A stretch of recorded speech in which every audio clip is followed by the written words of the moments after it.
Hey everybody, welcome to the Automotive Maintenance Repair Motorist Assurance Program, the AMRA MAP Fall Conference. We are in beautiful Addison, Illinois, just outside of Chicago, and we are at K1, the Speedway, indoor Speedway. So the AMRA MAP staff keep finding fun and creative ways to get some of the industry leaders together, the corporate industry leaders together in one room. So they have 3 conferences a year. So we're here with Missy Stephens, and you are at the Automotive Care Association. What do you do there?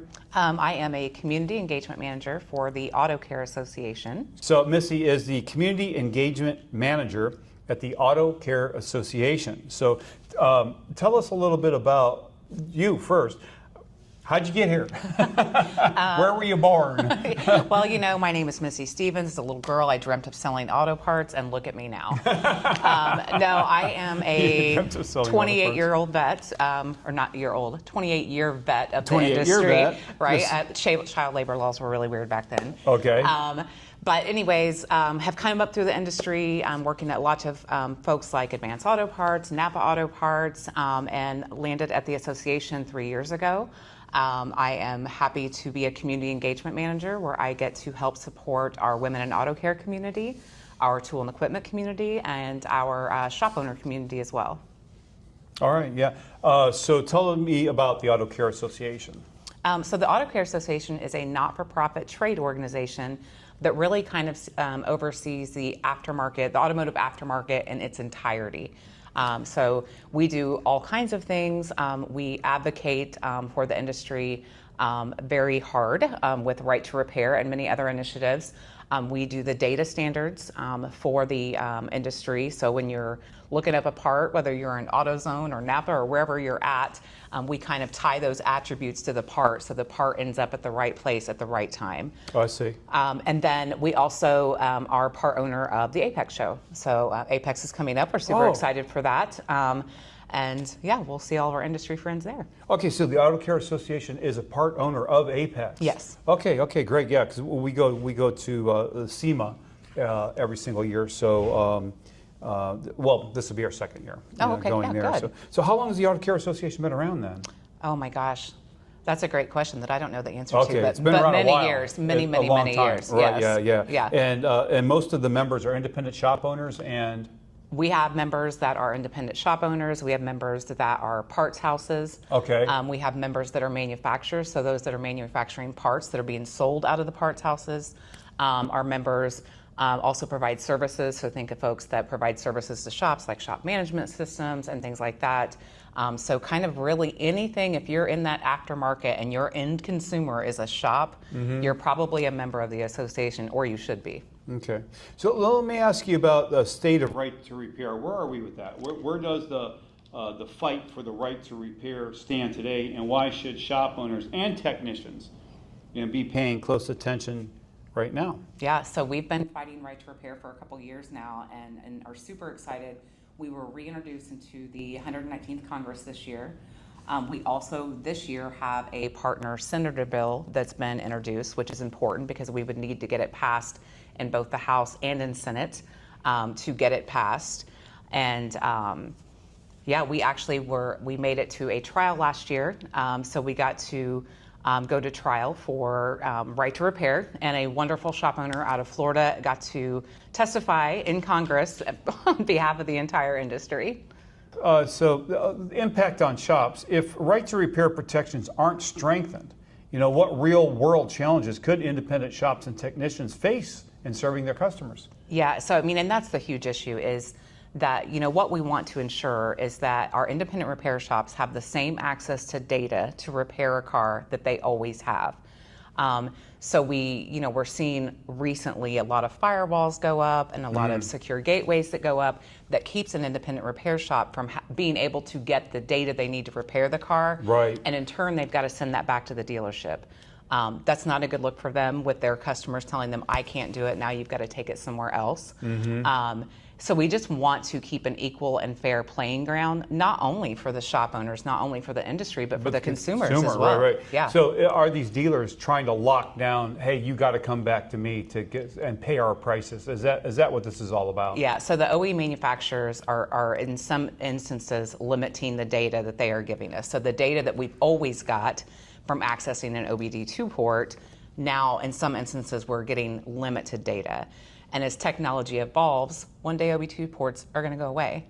And now we've got to count on all of that information to be transmitted to us electronically from the manufacturers. Correct. How do you think that?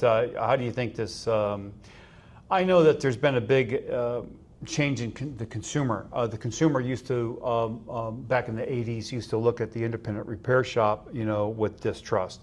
Now it's switched to the dealers.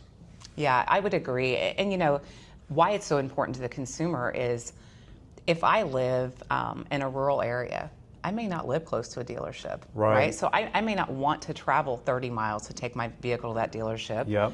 And the truth is, on average, the dealership is going to cost about 35% more. Yep. So it's just a consumer should have the ability to choose where they take their car to be repaired. And if that's the dealership, great. But if that is their long trusted independent repair shop, they should be able to continue to take that car to the long trusted repair shop. Okay, awesome. Yeah. So, we're going to have a great podcast together. Okay. So anyway, how is the Auto Care Association working to help consumers understand that right to repair isn't just an industry issue? It is a consumer issue. It is, and we're seeing this Consumer pop freedom up. issue, right? We're seeing this pop up everywhere. There's a lot of bills being stood up around the agricultural right to repair. There's bills being stood up around cell phone right to repair. So this right to repair, we're starting to see it in many industries, and it does all go back to the consumer. Last year and this year when we are introduced into the House of Energy and Commerce. And so that is the particular branch that does handle consumer issue. Okay, all right. And then collaboration with shops, of course, is important. I mean, that's what the association is all about. What can individual shop owners and technicians do to support the right to repair movement and ensure their voices are heard at the state and the federal levels? Yeah, absolutely. One of the most impactful things that a shop owner can do is invite a local senator or a local congressperson to your shop. Show them your shop, show them your technicians, let them see how it's going to impact you as a local business if you can't get that data to repair the cars. And really, for technicians, we are really leaning on technicians. The truth is we did get it into trial last year. We didn't get it across the finish line, but we immediately got it reintroduced this year. But one of the things that the OE manufacturers have come back and said was, we don't know what they're talking about. We give them all of the data. And we simply know that's not true. So one of the things that we're asking technicians to do right now is to tell us when you get hung on a vehicle and you get to a point that you've got to tell that consumer, you've got to take it back to the dealership, this is not something I can do. We want to know those instances. So we've got a QR code put together that a technician can hit, and it's a pretty quick survey where they can say, hey, I was working on this year, this make, this model, this is what I was doing, here's where I got hung. So that we can take those real life examples back to Congress and say, no, here is the truth and here is the evidence to back it up. Okay. Join the Auto Care Association because you guys are going to send out newsletters, updates, information that's going on at state and federal levels as far as this regulations is going. So I advocate all shop owners join AMRA and MAP, join Automotive Maintenance Repairs, Automotive Management Network, join the Automotive Care Association. We put those trust badges on your website, and those links are important that help you rank, but it's also important for consumer trust. The consumer doesn't even know what these little logos are. They'll recognize ASC if you're ASC or whatever, but it instills trust in the consumer, and we specialize in that. There's certain things that you can do to your website to get it to convert better. And we did a whole webinar on that in February, so we'll talk about that later. But looking ahead, what do you see as the next big milestones in the right to repair battle? And how is the Auto Care Association positioning the industry to win?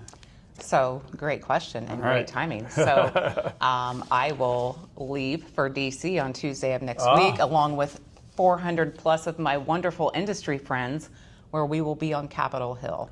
Wow. So, the Auto Care Association is holding a legislative summit on Capitol Hill.